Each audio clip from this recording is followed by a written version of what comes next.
All right, so the next part. You've got your royalties figured out. You know how much you're going to pay. Now it's about how you're going to use it. You're thinking pretty straightforward. I paid for the license.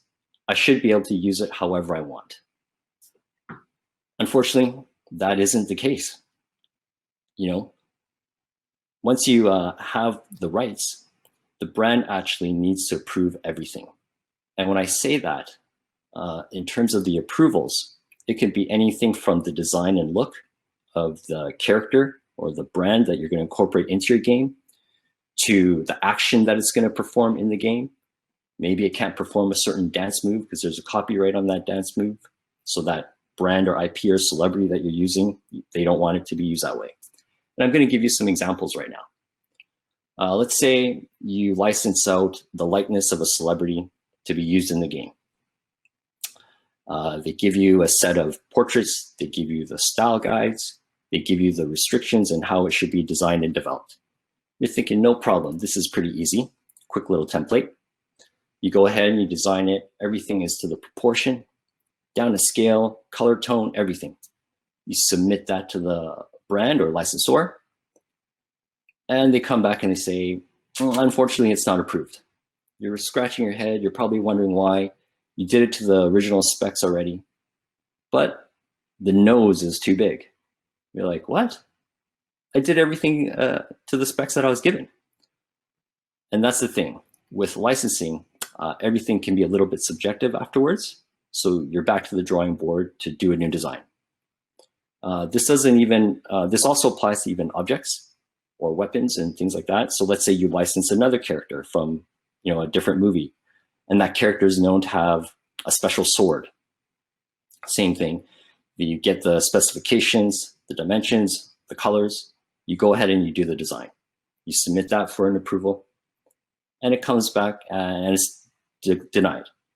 There's certain changes that need to happen. You're wondering, what change? Well, they tell you that the sword needs to be bigger now, and you're wondering why. Like, we did everything to your specs. Basically, they can tell you that when the sword is, or the character is striking with the sword, you can't even tell that the sword is the special sword anymore. It looks generic, so you have to go ahead and make it bigger. Things like this can go back and forth on different rounds of revisions. So ultimately, that is part of the approvals. Another part of the rights that is very important when you're looking at licensing is the usage rights. This is actually a huge one, especially in video games.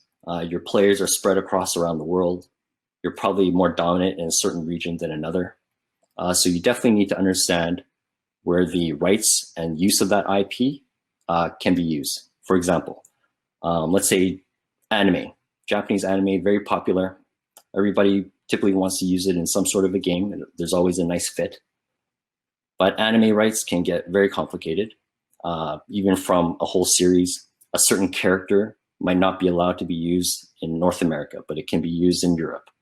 Or if you want to use it in Asia, that's definitely no. Usually Japan kind of handles all of that IP themselves. So that's a huge thing of usage rights, and even how it's going to interact.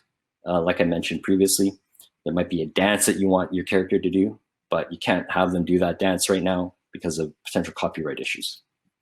So this is what we touched on so far. We've touched on what licensing is, the two main things that people care about, which is how much it's going to cost, what goes into negotiating those costs, and then the rights. And now we know what crossovers really are, which is licensing and the benefits.